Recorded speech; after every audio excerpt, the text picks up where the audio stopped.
इस लेक्चर में हम पेजेस और पोस्ट के हवाले से बहुत से सारी बातें सीखेंगे। लास्ट लेक्चर में हमने वर्डप्रेस का डैशबोर्ड का ओवरव्यू देखा था और पेजेस और पोस्ट के हवाले से थोड़ी बहुत डिस्कशन की थी, लेकिन आज हम बाकायदा तौर पे देखेंगे कि हम पेजेस या पोस्ट वगैरह कैसे बना सकते हैं। तो जो वर्डप्रेस का पेज बिल्डर है, बाय डिफ़ॉल्ट जो वर्डप्रेस के साथ आता है गुटनबर्ग, हम उसको यूज़ करके पेजेस और पोस्ट बनाएंगे। तो पोस्ट बनाने के लिए तो हम ज़्यादातर गुटनबर्ग ही यूज़ करते हैं, लेकिन बाद में हम पेजेस बनाने के लिए कोई जो एडवांस पेज बिल्डर होगा, प्लगइन होगा, यानी कि एलिमेंटर, जिसके हवाले से मैंने आपको लास्ट लेक्चर्स में बताया भी था, हम उसको डिटेल से सीखेंगे और उसी की मदद से पेजेस बनाएंगे। लेकिन हमें गुटनबर्ग के हवाले से भी कुछ ना कुछ इल्म होना ज़रूरी है, तो आज के लेक्चर में हम उसी को यूज़ करते हैं।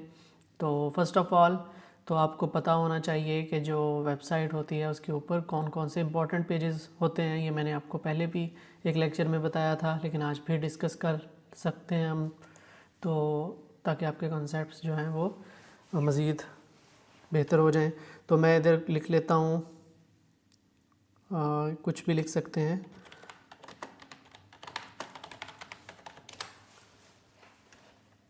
तो ये वाली एक वेबसाइट है, हम इसको खोल लेते हैं। किसी भी वेबसाइट को आप ओपन कर सकते हैं, तो उधर आप जाके उस वेबसाइट को एनालाइज़ करेंगे तो आपको पता चल जाएगा कि आम तौर पे जो वेबसाइट्स होती हैं उन सब के ऊपर जो कॉमन पेजेस होते हैं वो कौन कौन से हैं। तो किसी भी वेबसाइट को आप जब ओपन करते हैं, तो मैंने आपको बताया था कि बाय डिफ़ॉल्ट जो वेबसाइट का डोमेन नेम है उसके ऊपर जो पेज ओपन होता है उसको होम पेज कहते हैं। तो ये आप यूआरएल में देखें, अभी आपको डिफरेंस समझ आ जाएगा। अबाउट अस पेज है नेक्स्ट, जो कि इस कंपनी के बारे में है। इसको हम खोलेंगे तो ये / अबाउट अस लिखा हुआ है। तो यूआरएल में कभी भी स्पेस नहीं होती, ये डैश होती है, जहाँ पे स्पेस हो उसकी जगह पे। ये भी आपने याद रखना है, बहुत सारे बिगिनर्स को नहीं पता होता। तो नेक्स्ट सेक्शन आप देखेंगे तो ये एक्सपर्टीज़ का ये पेज है, इसका यूआरएल भी आपको इधर नज़र आ रहा होगा, इस जगह पे लेफ़्ट साइड पे जो कॉर्नर में आपको नीचे नज़र आ रहा होगा एक्सपर्टीज़। तो ये पेज है जहाँ पे इन्होंने अपनी सर्विसेज वगैरह मेंशन की होंगी। इसी तरह से ये टीम का एक पेज है जहाँ पे इनके टीम मेंबर्स की डिटेल्स होंगी। इस तरह से लीगल आर्टिकल्स यानी कि ब्लॉग का सेक्शन हम इसको कह सकते हैं। इसके अलावा कुछ और अपडेट्स, ये भी ब्लॉग टाइप ही कुछ होगा। और ये कॉन्टैक्ट अस का पेज है। तो आम तौर पे जितनी भी वेबसाइट्स आप देखेंगे उसके उनके ऊपर होम पेज, उसके बाद अबाउट पेज, फिर एक्सपर्टीज़ या सर्विसेज का पेज, फिर एक टीम का पेज और एक ब्लॉग का पेज होता है और फिर कॉन्टैक्ट का पेज होता है। तो यहाँ पे ये जो पेजेस की तरतीब है ये आगे पीछे हो सकती है, तो लेकिन जो पेजेस होते हैं आम तौर पे वो यही होते हैं, सर्विसेज बेस्ड जो बिज़नेसेस होते हैं उनकी वेबसाइट्स के ऊपर। तो सबसे पहले हम देख लेते हैं कि हम पेजेस कैसे बनाएंगे। तो हम जो सबसे पहले पेज बनाते हैं उसका नाम हम होम रखते हैं। पेजेस में जाएंगे, इधर से जाके ऐड पेज पे क्लिक कर सकते हैं, या इधर न्यू से भी हम पेज के ऊपर क्लिक करेंगे तो नया पेज उधर से हम बना सकते हैं। सबसे पहले इस पेज का जो टाइटल है वो लिखेंगे हम, क्योंकि हम होम पेज बनाने जा रहे हैं तो टाइटल होम होगा।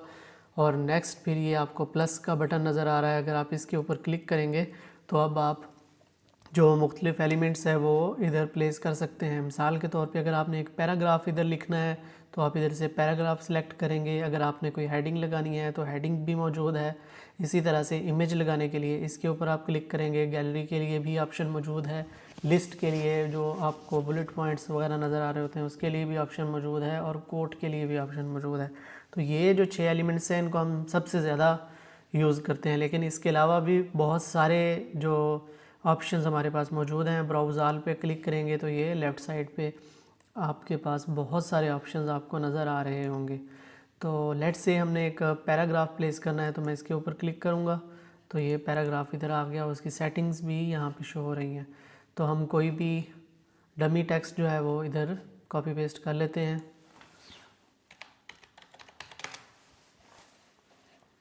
मैं इधर से ये वाला जो टेक्स्ट है इसको कॉपी कर लेता हूँ, जब डमी टेक्स्ट, और मैंने इधर पेस्ट कर दिया। अगर आप देखेंगे तो जैसे मैंने इधर से कॉपी किया था तो जो फॉर्मेटिंग इधर थी, यानी कि ये लिस्ट वगैरह थी वो सब कुछ, या फिर ये हाईलाइट किया हुआ था इतना टेक्स्ट, ये सारी फॉर्मेटिंग भी इसके साथ ही कॉपी होगी। तो अगर हम चाहते हैं कि इस तरह से ना हो, हमें सिंपल प्लेन टेक्स्ट चाहिए, इस तरह के बुलेट पॉइंट्स वगैरह नहीं चाहिए, तो उसके लिए फिर हम सिंपली ये करेंगे कि कोई भी ब्राउज़र वो टेक्स्ट एडिटर ओपन कर लें आप, और इस टेक्स्ट एडिटर में जाके इस टेक्स्ट को पेस्ट कर लें। तो अब जो भी इसके साथ फॉर्मेटिंग वगैरह होगी वो रिमूव हो चुकी है। अब हम वापस जाएंगे और इसको जाके कंट्रोल ए में प्रेस करूँगा, या फिर इसको सारे को ही इधर से कंट्रोल ए काम नहीं कर रहा, तो इस सूरत में हमें आई थिंक कंट्रोल ज़ी करना पड़ेगा। कंट्रोल ज़ी किया तो जो भी मैंने कॉपी पेस्ट किया था टेक्स्ट वो सारा गायब हो गया। आप अपने जो कीबोर्ड है उधर से कंट्रोल ज़ी प्रेस करेंगे, कंट्रोल को भी अपने प्रेस करना है और साथ ही ज़ी जो जेड का बटन है उसको प्रेस करना है, तो वो सारा कुछ मिट जाएगा। इस तरह से कंट्रोल प्लस ए का जो बटन होता है वो सारे टेक्स्ट को, जो भी स्क्रीन के ऊपर टेक्स्ट आ रहा हो उसको सेलेक्ट करने के लिए होता है। मिसाल के तौर पे अगर मैं इधर जाऊँ, कहीं भी स्क्रीन पे क्लिक करूँ और उसके बाद कंट्रोल ए प्रेस करूँगा, तो जितना भी इधर टेक्स्ट होगा वो सारा सेलेक्ट हो चुका है। लेकिन मैं सिर्फ इतना अगर कॉपी करना चाहता हूँ तो मैं कंट्रोल सी पे क्लिक करूँगा तो सिर्फ इतना आ जाएगा। तो वापस आता हूँ मैं इधर और कंट्रोल वी करता हूँ, तो वो जो फॉर्मेटिंग थी वो वापस आ चुकी है, क्योंकि आई थिंक जो टेक्स्ट इधर से था वो हमने कॉपी नहीं किया था। अब मैंने इधर क्लिक किया, फिर कंट्रोल ए से इसको सेलेक्ट किया, कंट्रोल सी से कॉपी किया। अब मैं दोबारा इधर आके कंट्रोल ज़ी प्रेस करूँगा। ये शॉर्टकट्स आपको पता होनी चाहिए, काम करते हुए आपके बहुत काम आएंगी। तो अब बग़ैर फॉर्मेटिंग के सिंपल जो टेक्स्ट था वो हमारे पास इधर आ चुका है। तो इसी तरह से नेक्स्ट अगर हम चाहते हैं कि हम एक हेडिंग इधर लगाएं, तो इसके लिए सिंपली हम हेडिंग के ऊपर क्लिक करेंगे। ये हेडिंग का ऑप्शन हमारे पास आ चुका है। अगर आप इस हेडिंग को का साइज़ छोटा करना चाहते हैं तो आप H3 कर सकते हैं या फिर H4 कर सकते हैं, तो वो छोटी हो जाएगी। लेट्स से हम H2 हेडिंग अगर प्लेस करना चाह रहे हैं तो मैं इधर लिख देता हूँ।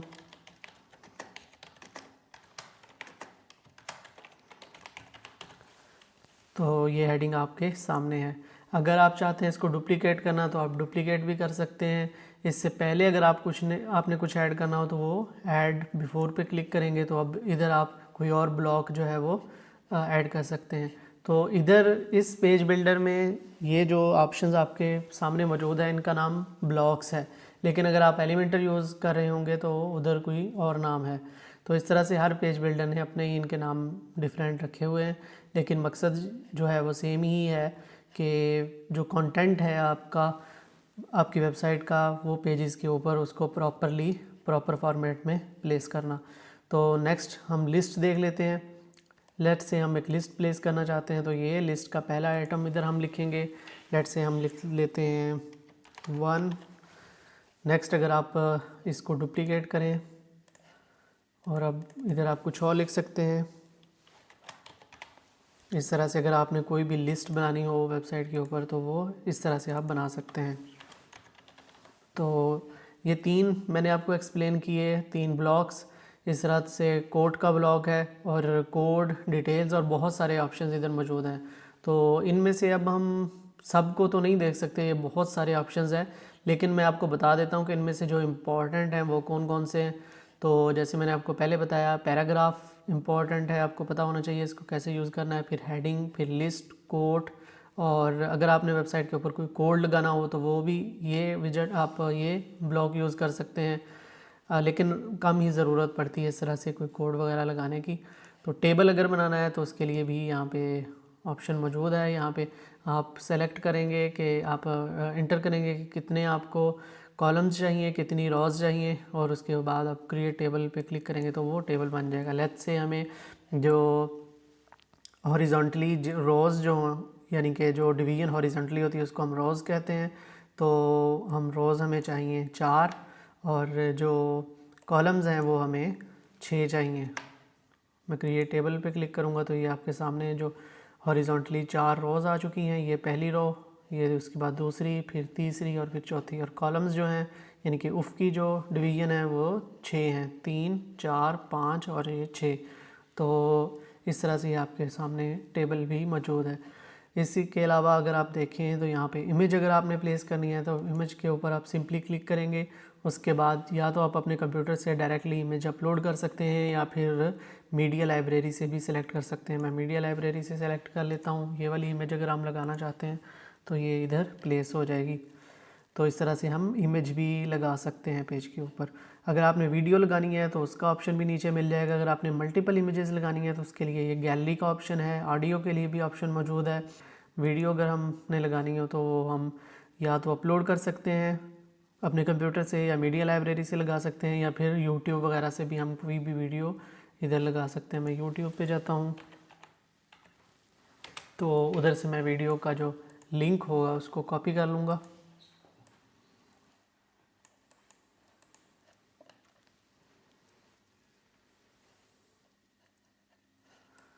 और इंसर्ट फ्रॉम यूआरएल पे अगर मैं क्लिक करूँगा तो ये हमारे पास ऑप्शन आ चुका है। इधर हम किसी भी वीडियो का जो यूआरएल है वो पेस्ट कर सकते हैं। मैं इधर लिख देता हूँ 4K। लेट्स से कोई वीडियो हम लगाना चाहते हैं तो वो हम लगा सकते हैं। मैं इस वीडियो को ओपन करता हूँ, इसका यूआरएल कॉपी करता हूँ और इधर पेस्ट करता हूँ और अब इस एरो पे मैं क्लिक करूँगा अप्लाई और वीडियो इधर ये शो होने लग गई है, एम्बेड हो चुकी है। इस तरह से आप वीडियो लगा सकते हैं। इसके अलावा बटन्स अहम होते हैं। आप बटन लगाना चाहें, अच्छा ये आप ड्रैग एंड ड्रॉप भी कर सकते हैं। या ज़रूरी नहीं कि आप इधर क्लिक करेंगे तो वही उस जगह पे आएगी। अगर लेट्स से आप बटन इस जगह पे लगाना चाहते हैं तो इधर से इसको ड्रैग करेंगे और इस तरह ले जाके इन दोनों के दरमियान ये रेड सी कलर का ये एक लाइन सी बन के आ गई। इसका मतलब है कि इधर आप कोई भी ब्लॉक प्लेस कर सकते हैं। मैं इसको इधर प्लेस कर देता हूँ और ये बटन इधर हमारे पास मौजूद है। अब इसको आपने जो भी टेक्स्ट लिखना है वो आप लिख सकते हैं। इस तरह से CTA आप कॉल टू एक्शन बना सकते हैं। इसकी विड्थ वगैरह इधर भी अगर जितने भी एलिमेंट्स हैं इन सबको आप देखेंगे तो इस जगह पे राइट साइड पे आपके पास इसकी कुछ सेटिंग्स मौजूद हैं। आप जिस तरह इमेज है इसका आल्ट टेक्स्ट दे सकते हैं। आल्ट टेक्स्ट जो होता है वो ब्राउज़र्स को या फिर सर्च इंजन्स को इस इमेज को समझने में मदद करता है। तो वो बताता है कि दरअसल ये किस चीज़ की इमेज है, तो वो आप लिख सकते होते हैं। इस तरह से इसकी हाइट और विड्थ वगैरह सेट कर सकते हैं। इसके अलावा अगर हम बटन को देखें तो इसकी भी हम विड्थ वगैरह बढ़ा सकते हैं या कम कर सकते हैं। इसके अलावा अगर आप चाहें तो इसको सेंटर अलाइन कर सकते हैं। इस तरह ये इसकी विड्थ ज़्यादा हो गई, फुल विड्थ करना चाहें, जो भी करना चाहें तो इधर से बहुत सारी सेटिंग्स मौजूद हैं। तो लेकिन हम ज़्यादातर जो ये वाला पेज बिल्डर है इसको यूज़ नहीं कर रहे होते। इसको हम सिंपल जो टेक्स्ट है, ब्लॉग पोस्ट वगैरह हैं उनको प्लेस करने के लिए ही यूज़ करते हैं। तो इसलिए मैं इस पेज बिल्डर के ऊपर ज़्यादा फोकस नहीं करूँगा। जस्ट आपको कुछ बातें समझानी ज़रूरी हैं ताकि आप ब्लॉग पोस्ट इसमें सिंपली बना सकें। बाकी जो पेजेस मैंने जैसे आपको बताया वो उधर एलिमेंटर से ही हम बनाएंगे।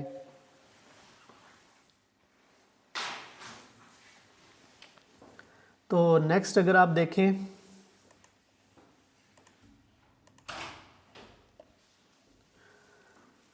तो हमारे पास और बहुत सारे ऑप्शन हैं। कैलेंडर का है, इस तरह से स्पेसर का है। अगर आपने स्पेस इधर एंटर करनी है, कुछ स्पेस आपको चाहिए तो वो भी आप इधर लगा सकते हैं, खाली स्पेस आ जाएगी। मैं इसको अगर 200 पिक्सल 300 पिक्सल कर दूंगा तो उस हिसाब से ये कम या ज़्यादा हो जाएगी। इस तरह अगर मैं इसको पब्लिश करूं और पेज को मैं व्यू पेज के ऊपर क्लिक करूं तो आपको नज़र आएगा कि इधर खाली स्पेस होगी। ये देखें कॉन्टैक्ट अस और इमेज के दरमियान में ये जो हमने स्पेस लगाई थी वो खाली स्पेस इधर आ चुकी है। तो इस तरह से नेक्स्ट हम देख लेते हैं कोई और इम्पॉर्टेंट, अगर मुझे ब्लॉक नज़र आ गया तो वो भी हम देख लेते हैं। और सर्च बार भी इधर मौजूद है। इस तरह से जो पेजेस की लिस्ट, अगर जितने भी पेजेस इस वेबसाइट पे हैं वो आप शो करवाना चाहते हैं तो वो भी करवा सकते हैं। इस टाइम होम और प्राइवेसी पॉलिसी 2 पेजेस हैं, वो दोनों ऑटोमेटिकली इधर शो होने लग गए हैं। इस तरह से अगर लेटेस्ट पोस्ट्स वगैरह आपने शो करवानी है तो इसके ऊपर क्लिक करेंगे। इस टाइम एक ही पोस्ट है तो वो इधर शो होने लग गई है।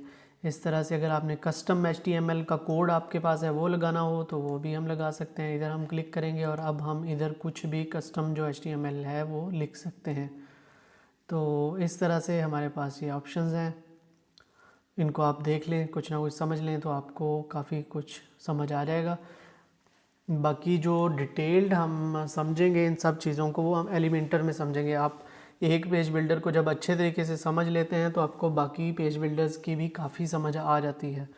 तो ज़्यादा चूँकि हम पेजेस जो इस तरह के हैं वो एलिमेंटर में बनाना, इस तरह के एडवांस्ड पेजेस जो आपको डिज़ाइन इसका नज़र आ रहा है, इस तरह का डिज़ाइन एलिमेंटर में बनाना काफ़ी इजी है एज़ कंपेयर टू गुटनबर्ग के। गुटनबर्ग की बहुत सारी जो हैं वो लिमिटेशंस हैं, इस वजह से हम इसको इतना ज़्यादा यूज़ नहीं करते। हम एलिमेंटर को यूज़ करके जैसी भी हमें लेआउट चाहिए होती है हम उसको अचीव कर लेते हैं।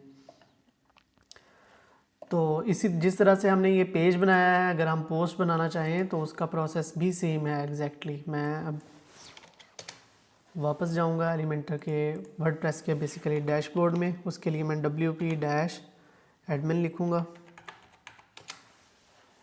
तो हम वापस डैशबोर्ड में आ चुके हैं।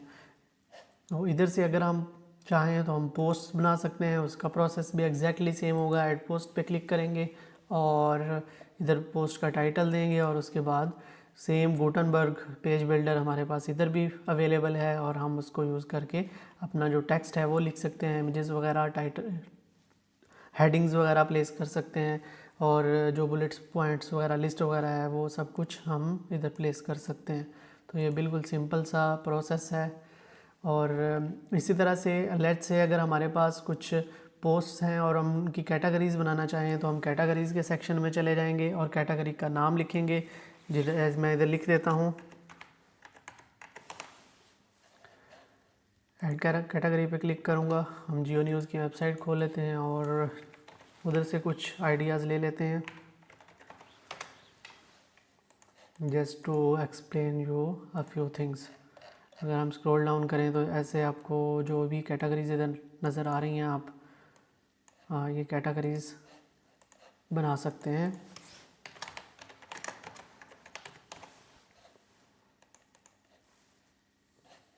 इस तरह से और कुछ बना लेते हैं।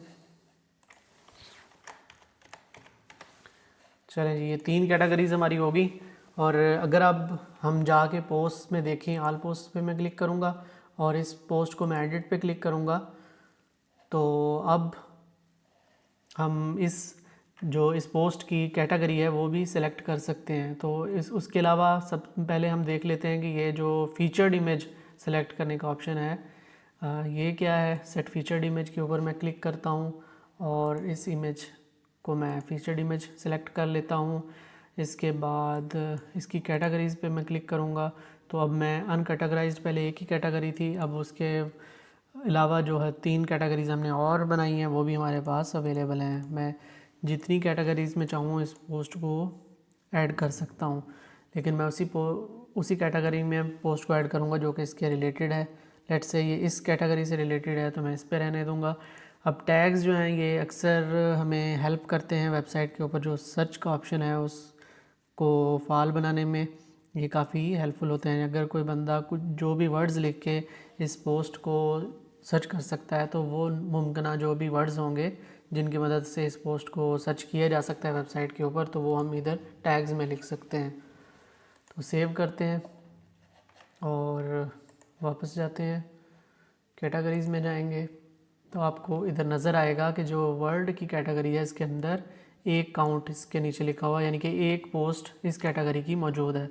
मैं इसको व्यू करूँगा तो इसकी जो पोस्ट है वो इधर नज़र आने लग गई है हमें। तो अगर हम मज़ीद पोस्ट होंगी तो वो भी नज़र आएंगी। मैं ऐड पोस्ट पे क्लिक करता हूँ, इधर लिखता हूँ सेकंड पोस्ट और इधर लिख लेता हूँ कुछ भी टेक्स्ट और फिर इसकी एक इमेज भी हम फीचर्ड इमेज सेलेक्ट कर लेते हैं, ये वाली, और इसकी कैटेगरी भी हम वर्ड सेलेक्ट कर लेते हैं, पब्लिश करेंगे। और अब मैं अगर इस पेज को रिफ़्रेश करूँगा तो ये वाली कैटेगरी जो है इसमें हमें 2 पोस्ट नज़र आ रही हैं। उस पोस्ट की इमेज नज़र आ रही है, फिर उसका जो पेज का टाइटल है, पोस्ट का टाइटल बेसिकली जो है वो नज़र आ रहा है, फिर उसका कुछ टेक्स्ट जो होगा वो हमें नज़र आएगा। कंप्लीट डिटेल्स जो होंगी वो इसके ऊपर जब हम क्लिक करेंगे open link in new tab तो उधर ही नज़र आएगी। तो ये टेक्स्ट है ही थोड़ा, लेकिन अगर आप इसको देखें तो यहाँ सिर्फ एक लाइन शो हो रही है, बाकी अगर हमने डिटेल्ड इस पोस्ट को पढ़ना हो तो वो इधर हमें शो हो रही है। लेकिन इसकी भी जस्ट एक ही लाइन है, वैसे ज़्यादा है नहीं, लेकिन अगर होती भी तो वो हम कंट्रोल कर सकते हैं कि जो कैटेगरी का पेज है जिसके ऊपर सेम कैटेगरी की जो पोस्ट होती हैं वो शो होती हैं, तो उधर हम हर पोस्ट का कितना टेक्स्ट जो है वो शो करवाना चाहते हैं तो वो हम कंट्रोल कर सकते हैं। तो इस तरह से ये कैटेगरीज़ आपको नज़र आ रही हैं, जो कि बिल्कुल भी इनका डिज़ाइन कुछ ज़्यादा अच्छा नहीं लग रहा, लेकिन हम एलिमेंटर की मदद से ये सब कुछ जो है इसको बहुत अच्छे तरीके से जब बनाएंगे तो ये काफ़ी इम्प्रूव्ड हमें जो इसका लेआउट है वो अच्छा नज़र आएगा। लेकिन इस टाइम हम सिर्फ ये सीख रहे हैं कि हमने पेजेस कैसे बनाने हैं, पोस्ट कैसे बनानी है, कैटेगरीज़ कैसे बनानी है, और पेजेस तो खैर कैटेगरीज़ में हम ऐड कर ही नहीं सकते, लेकिन पोस्ट जो हैं वो हमने कैटेगरी में कैसे ऐड करनी है, तो इस तरह की चीज़ें हम जस्ट समझ रहे हैं इस टाइम। अच्छा, इसके अलावा अगर हम इधर ऑल पोस्ट पे मैं क्लिक करूँ तो आपको जो ऑप्शंस नज़र आ रहे हैं, एक तो एडिट का है, इस पोस्ट को आपने अगर एडिट करना है तो वो कर सकते हैं। क्विक एडिट में जाएंगे तो इसका जो यूआरएल है इस पेज का, सेकंड पेज जो भी लिखा हुआ था, मैं इसको व्यू करता हूँ तो इधर जो यूआरएल है अगर इसको आप चेंज करना चाहें तो आप क्विक एडिट पे क्लिक करके इधर से स्लग चेंज कर सकते हैं। इसकी डेट वगैरह अगर आप चेंज करना चाहें वो भी चेंज कर सकते हैं कि ये कब पब्लिश हुई थी। इसको आप प्राइवेट बनाना चाहें कि किसी को विजिबल ना हो, या इसको पासवर्ड प्रोटेक्टेड बनाना चाहें तो वो भी आप बना सकते हैं। वैसे आमतौर पर इसकी कोई ज़रूरत नहीं होती, लेकिन ये फ़ीचर इधर अवेलेबल है। अब मैं जाके इस पोस्ट को अगर रिफ़्रेश करूँगा तो ये नज़र नहीं आनी चाहिए। बेसिकली ये पासवर्ड आ गया, एंटर पे क्लिक करूँगा मैं तो अब ये पोस्ट जो है इसकी डिटेल्स नज़र आ रही हैं, पहले आई थिंक विजिबल नहीं थी। मैं बैक पे जाता हूँ तो या रिफ़्रेश करता हूँ, फिर देखते हैं हम। वैसे मैंने कभी इसको पासवर्ड को यूज़ नहीं किया तो इसलिए मुझे भी ज़्यादा आइडिया नहीं है कि इसका क्या मकसद है या आजकल ये चीज़ किस तरह से वर्क करती है, क्योंकि कभी ज़रूरत नहीं पड़ती। तो आई थिंक कमेंट्स का ऑप्शन जो था वो काम नहीं कर रहा था, जब पासवर्ड हमने एंटर किया तो वो फिर काम करने लग गया।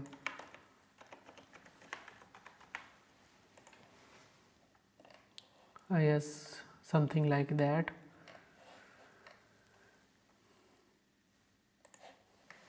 तो इसके अलावा क्विक एडिट में हम देखें तो हम कैटेगरीज इधर से चेंज कर सकते हैं, टैग्स वगैरह दे सकते हैं, कमेंट्स हमने अलाउ करने हैं या नहीं वो हम सेलेक्ट कर सकते हैं, और इस तरह से इसका स्टेटस वगैरह चेंज कर सकते हैं। इसको स्टिकी बना सकते हैं, यानी कि जो कैटेगरीज़ का जो पेज होगा उसके ऊपर, या पोस्ट्स का जो पेज होगा उसके ऊपर ये टॉप पे शो हो, ये वाली पोस्ट, चाहे जितनी मर्ज़ी न्यू पोस्ट भी आ जाए लेकिन ये ऊपर ही शो होती रहेगी। इस तरह की सेटिंग्स भी हम इधर से कर सकते हैं। तो ये चंद बेसिक बातें थी जिनको आपने समझा पेजेस और पोस्ट्स के हवाले से, कैटेगरीज़ के हवाले से और टैग्स के हवाले से। तो नेक्स्ट लेक्चर में हम देखेंगे कि हमने जो है वो कौन से प्लगइन्स हमारे लिए अहम हैं। प्लगइन्स के हवाले से हम कुछ डिटेल्स समझेंगे, कुछ प्लगइन्स को इंस्टॉल करके देखेंगे, और जो नेक्स्ट लेक्चर का लिंक है वो आपको वीडियो की डिस्क्रिप्शन में भी मिल जाएगा और वीडियो के ऊपर भी शो हो रहा होगा।